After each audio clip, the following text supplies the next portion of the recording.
রাম নাচে না কেন? সবাই তো নাচছে, নাম রাম কেন নাচছে? তাই বলে খুব দুঃখ, সীতা শোক, তার মনে যে সীতার যে শোক, সে কি করে বাইরে প্রকাশে নাচবে? কিন্তু নাচছে, সে কিভাবে নাচছে? হনুমান যখন লঙ্কা দহন করে যখন সে হনুমান নাচছে, সেই হনুমানের হৃদয় রাম নাচছে। মানে রাম কিন্তু ভক্তের হৃদয়, হনুমান হচ্ছে ভক্তের প্রতীক। আমরা প্রত্যেকেই যদি ভক্ত হই, আমরা শ্রী রামচন্দ্রের হনুমান হতে হবে, হনুমানের মতো আমাদের ভক্ত হতে হবে।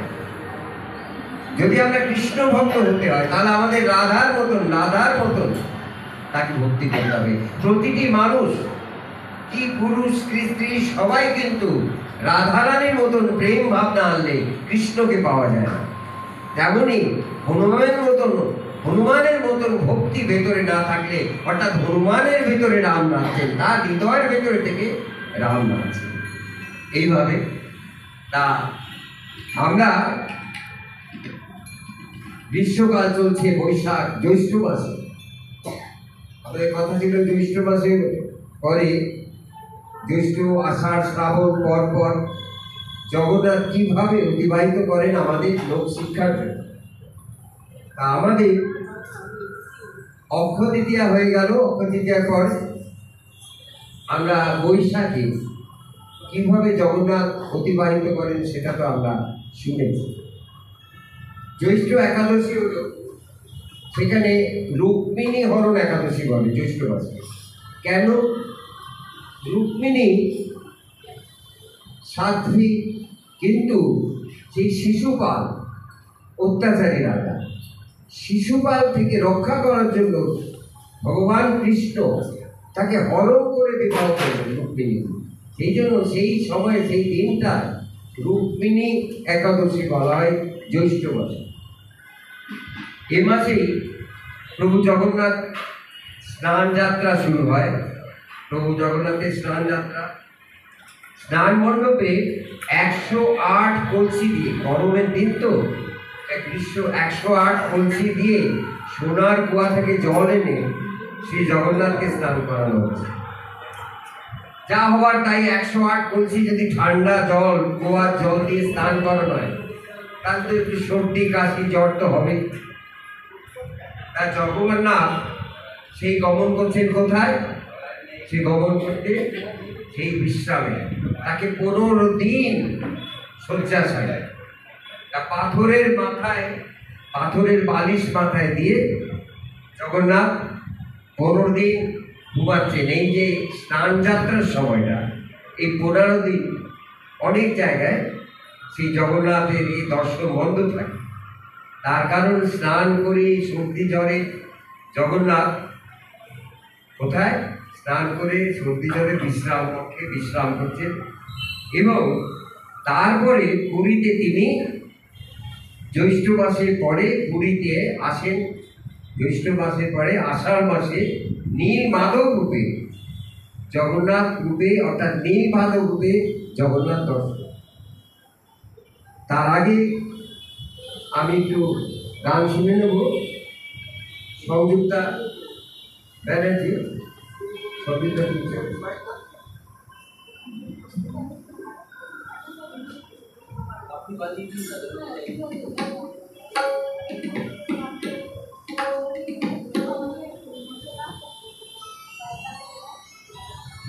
মুরলীধারী শ্যাম জগন্নাথেরই রূপ, যে কৃষ্ণ সেই জগন্নাথ সেই শ্যাম, মুরলীধারী ঘনশ্যাম, অবিরাম রাধা রাধা নাম, নীল যমুনা চলে না, বংশীর ধ্বনি শুনি নীল রহে, মুরলীধারী ঘনশ্যাম।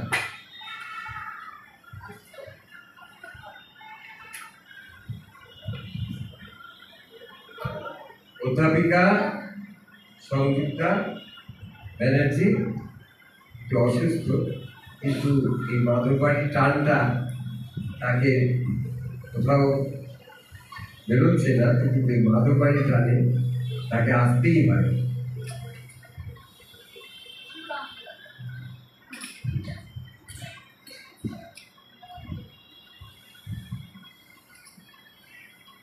এর মাঝে একটু বর্ণন করি এই যে রথযাত্রা, যশোমাধবের রথ। এটা হচ্ছে যশোমাধবের মাসির বাড়ি। যশোমাধব এসেছেন সেই বেলগাছিয়া থেকে, যেখানে যশোদা মাধব এখানে থাকে। সেই পরেশ রায় মৌলিক এখানে ধামরাই থেকে যশোমাধবকে এনেছিলেন। সেই পরেশ মৌলিকে তারই সম্ভবত ষোড়শ বংশধর, যিনি প্রথম যশোমাধবকে আনেন এখানে, পরেশ রায় মৌলিক। আজকে আমরা তাকে দেখছি এখানে। তিনি পুনর্যাত্রা পর্যন্ত তিনি থাকবেন। এটা তার মাসির বাড়ি, আবার ফিরে যাবেন। তার আগে আমরা একটু গান শুনে নিই, আর রথ সম্বন্ধে একটু বলে নিই। রথটা হচ্ছে আসলে দেহ রথ।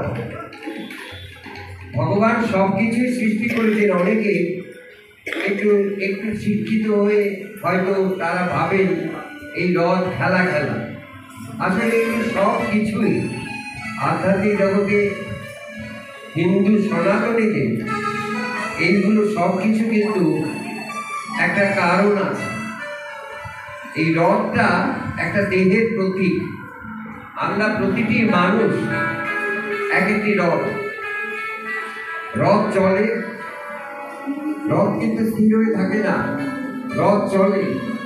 সেই রকম প্রতিটি মানুষ, প্রতিটি জীব এক একটি দেহ রথ, এইটি চলে। আর এই রথে যেমন আমাদের দেহের বিভিন্ন অঙ্গ প্রত্যঙ্গ আছে, সেই রকমই এই রথের দড়ি কি, এই রথটা কি করে চলে, এর প্রাণ কি, সমস্ত কিছু তার ব্যাখ্যা আছে। রথটা হলো দেহ, আর রথের ভেতরে কে থাকে? রথী। তিনি হচ্ছেন আত্মা, সে পরমাত্মা, যিনি আর এই রথের মধ্যে, অর্থাৎ এই দেহ রথের মধ্যে থাকেন। এবং তিনি আমাদের মন রূপ সারথি থেকে চালান। সারথি রথটা চলে কি করে? সারথি রথটা চালায়। তাই এই পরমাত্মা আত্মারূপে, পরমাত্মা আত্মা ঈশ্বর আত্মারূপে প্রতিটি মানুষের, প্রতিটি জীবের মধ্যে বিরাজ করছে। আর সেই আত্মাকে কে চালাচ্ছে? সারথি। আত্মাকে সারথি, মন রূপ সারথি। অর্থাৎ মনকে তিনি নির্দেশ করছেন, তুই বাঁ দিকে চল, তুই ডান দিকে চলবি, সৎসঙ্গে যাবি কি অসৎসঙ্গে যাবি, চুরি করবি না ডাকাতি করবি, না ভালো জায়গায় যাবি। হ্যাঁ, তা এই সমস্ত কিছু মন কিন্তু সারথি রূপে চালাচ্ছে। ভারত মন্দর সবই আছে এর মধ্যে। সেই রকম আর রথ চলে কি, যে ঘোড়ায় চলে। কিন্তু আমাদের এখানে জগন্নাথের রথ মানুষ ঘোড়া রূপে তাকে থাকে, অর্থাৎ অশ্ব জায়গায় মানুষ তাদের নিয়ে যায়। রথের দড়ি, রথের দড়ি কেন স্পর্শ করি? রথের দড়ি এই জন্য আমরা সবাই যদি জগন্নাথকে দর্শন করতে যাই, জগন্নাথকে আমি স্পর্শ করতে যাই, সেটা কি সম্ভব? সবাই তাদের মানে তাকে বলে কি স্ট্যাম্পে মানুষ পিছিয়ে পড়ে যাবে। তাতে আমরা মানুষ কি করে? রথের দড়ি করে। আর রথের দড়ি স্পর্শ করে থাকে রথ, আর রথে স্পর্শ করে থাকে প্রভু জগন্নাথ। তা ওইটাই প্রতিটি দড়িটা হচ্ছে ঈশ্বরের সঙ্গে আমাদের যোগ সূত্র। এইটা হচ্ছে রথের দড়ি। যার জন্য আমরা কথা প্রসঙ্গে এসে যায়, গত পরশু দিন রথ গেল, রথ উৎসব গেল 27 তারিখে। দীঘায় আমাদেরও রথ বেরোলো। আগে তো আমি যশোমাধবের রথে থাকতে 4 বছর ধরে দীঘায় রথ বেরোচ্ছে আমাদের। তা দীঘায় রথ করে এলাম, আর সেখানে একটা অদ্ভুত অনুভূতি হলো যে সরকারি রথ হয়েছে, তার জন্য হইচই করে লাখ লোক দীঘায় যাচ্ছে, কিন্তু অনেকেই হতাশ হয়ে গিয়েছে। কেন হতাশ হয়ে ফিরেছে? তারা রথের দড়ি ধরতে পারল না, কারণ সাধারণ মানুষের রথের দড়ি ধরা নিষেধ, রথের দড়ি ধরা হলো না।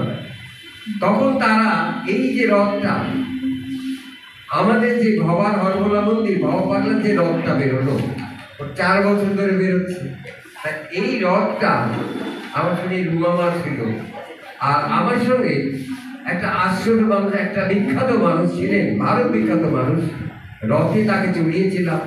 এবং শুনলে আশ্চর্য হয়ে যাবে সবাই, সেই মানুষটিকে পদ্মশ্রী কাজী মাসুম আক্তার, একটা ইসলাম অপর ধর্মের মানুষ, কিন্তু এই মানুষটা আমাদের এই যে সনাতনী হিন্দুদের জন্য আপ্রাণ লড়াই শুধু করছে না, তার উপরে অনেক আঘাত আসছে, এমনকি তাকে 1 মাস হাসপাতালে থাকতে হয়েছিল। সেই মানুষটা রথারূঢ় হয়েছে আমার সঙ্গে, একদিকে আমি বসে, একদিকে সে। এবং আজকে খবরের কাগজ প্রতিদিনই আছে, তোমরা দেখতে পাবে, যদি প্রতিদিন তোমরা সংগ্রহ করো দেখে নেবে, তাতে সেই ছবিটা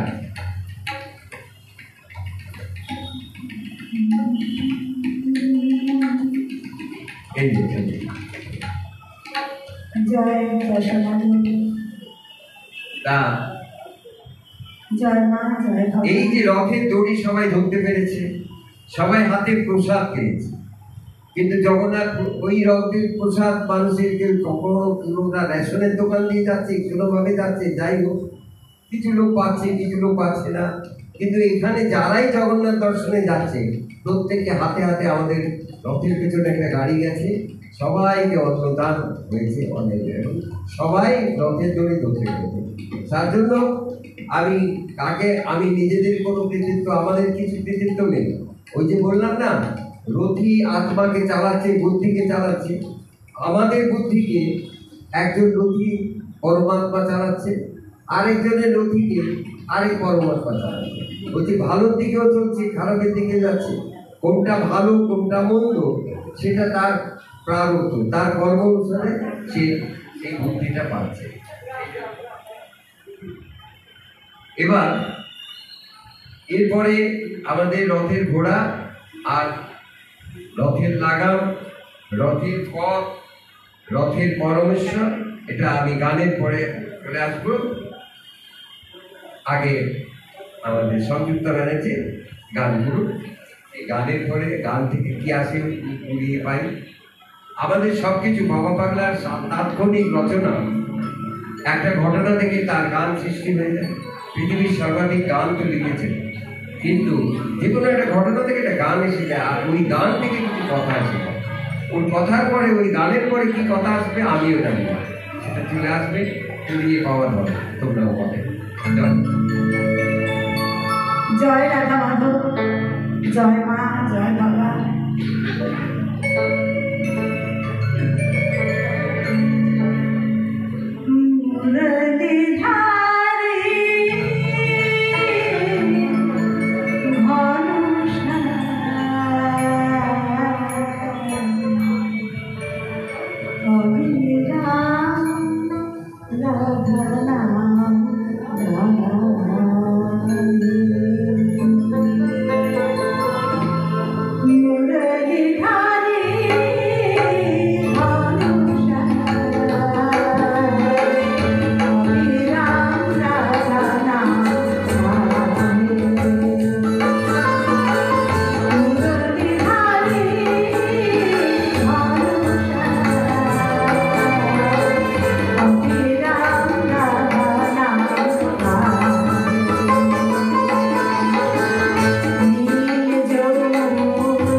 ঘনশ্যাম অবিরাম রাধা নাম।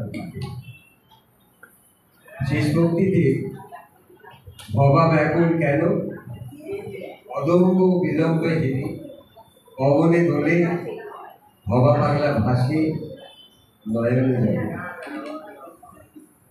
সারাটা জীবন ভক্ত নয়ন জলে ভাসিয়া ভাসিয়া যায়।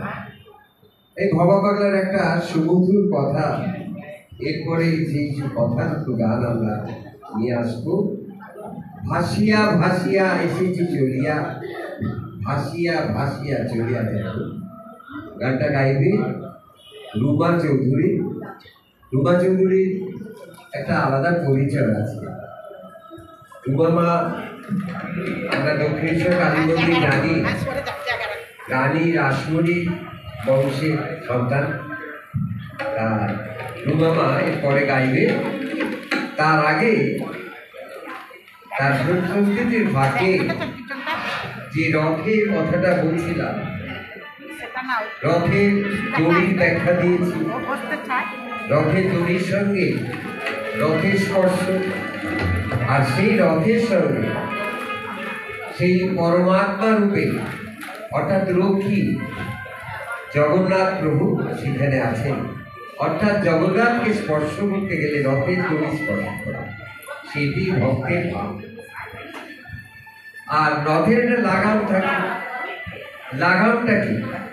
লাগামটাতে মন, মনটা লাগামটা টানে যখন, অর্থাৎ ঘোড়ার তাকে লাগাম বাঁধা থাকে, টানে, টানলে ঘোড়াটা দাঁড়িয়ে পড়ে, আবার ছেড়ে দিলে ঘোড়া ছুটতে থাকে। তাই এইটা যে মনটাকেও সেই রকম টেনে ধরতে হবে। কোন দিকে যাবে, বা দিকে যাবে না ডান দিকে, সৎসঙ্গ না অসৎসঙ্গ, তা সেইগুলো সেটা মনকে সেইটি চালাতে হবে।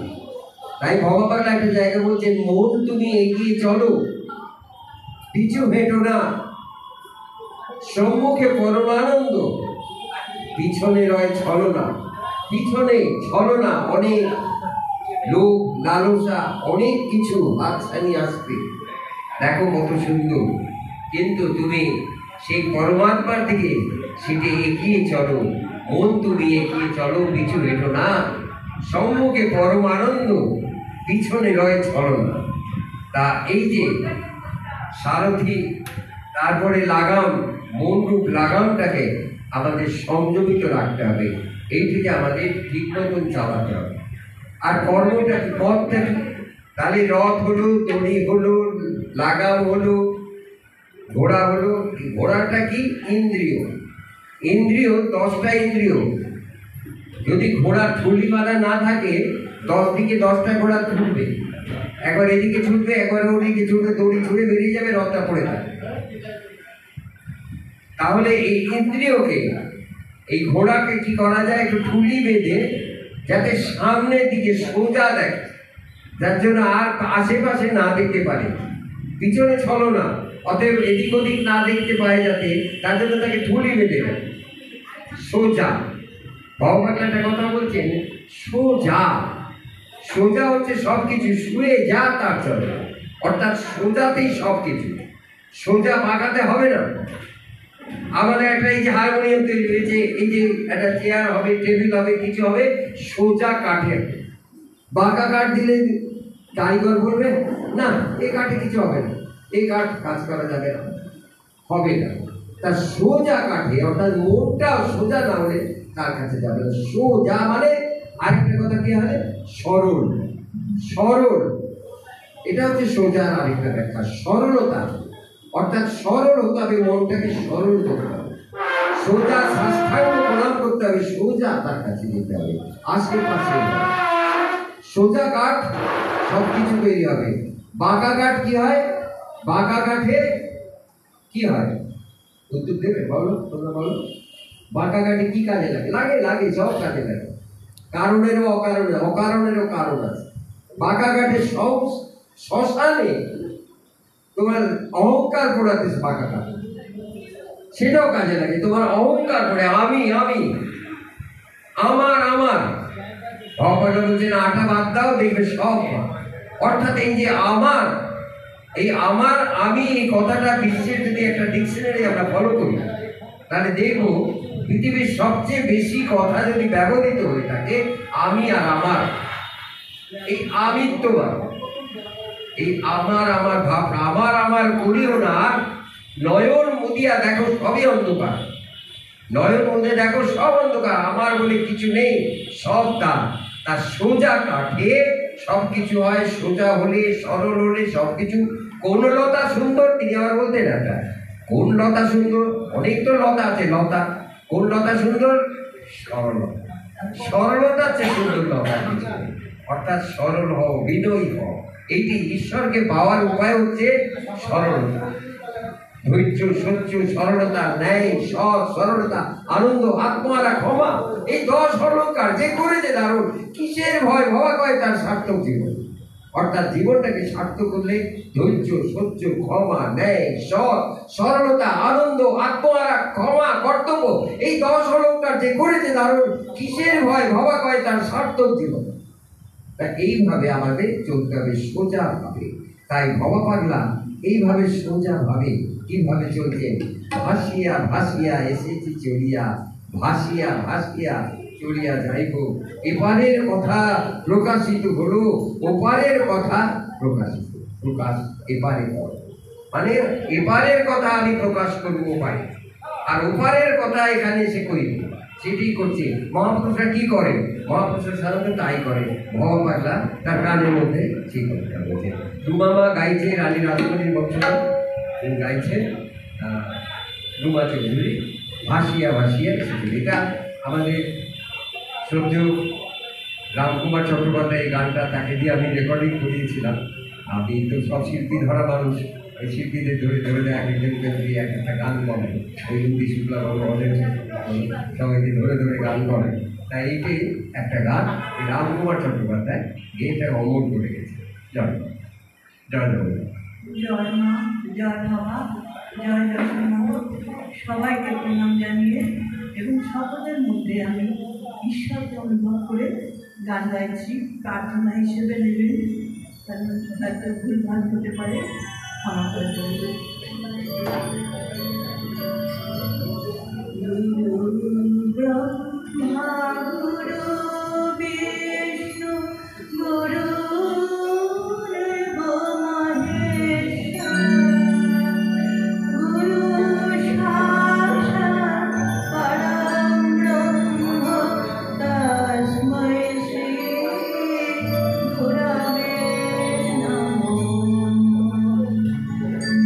Happy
জন্ম জন্মান্তর বাবা ভাসিয়া ভাসিয়া এসেছি চলিয়া, ভাসিয়া ভাসিয়া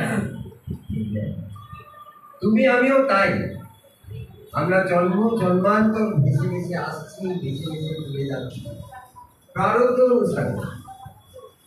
এর কর্মফলে ভালো জন্ম পাচ্ছি, মনুষ্য জন্ম পাচ্ছি, আবার কর্মফলে ইতর জন্ম পাচ্ছি, পশুর জনিও পাচ্ছি, আবার খারাপ মানুষের ঘরে জন্মগ্রহণ করছে, ভালো মানুষের ঘরেও জন্মগ্রহণ করছে। এই ভাসিয়া ভাসিয়া তা বাবা পাগলা ওপারের কথা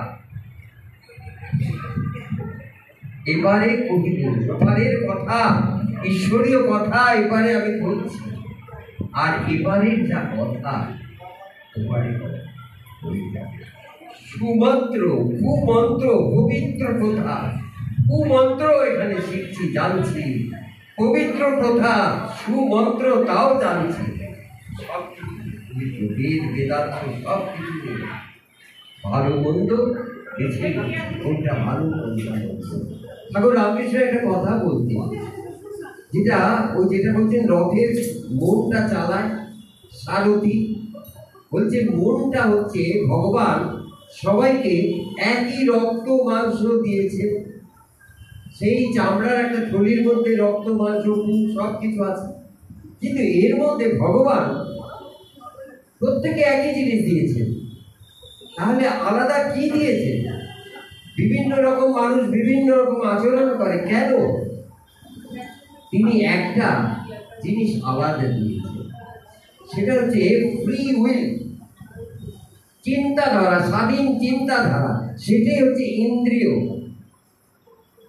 তা সেই ফ্রি উইল, এই উইলটাই আমি ভালো করব, আমি ঈশ্বরকে দেখে ছাড়বো। আবার কারো মনে ও তো ভগবান ভগবান কিছু নেই। তা এইরকম মানুষের কথা।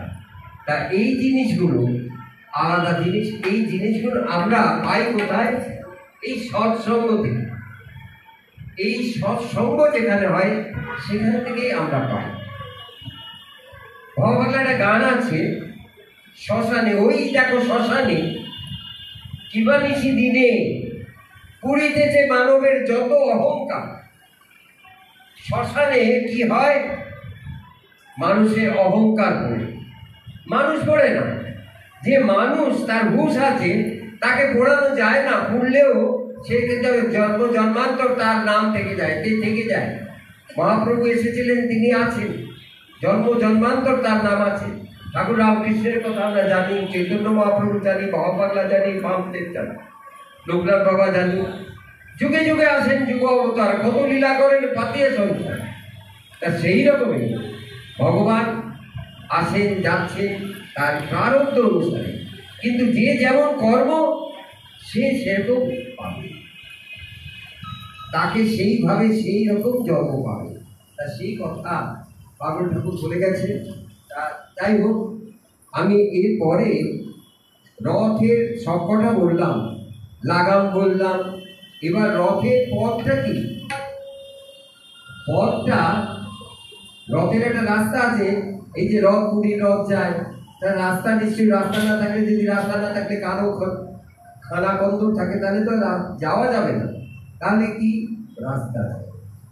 আধ্যাত্মিকতায় রাস্তাটা কি সেটা গুরু নির্দেশ করে দেয়, সেই পথটা করে দেয়। ধর্ম অর্থ কাম মোক্ষ, সে একটা পথ।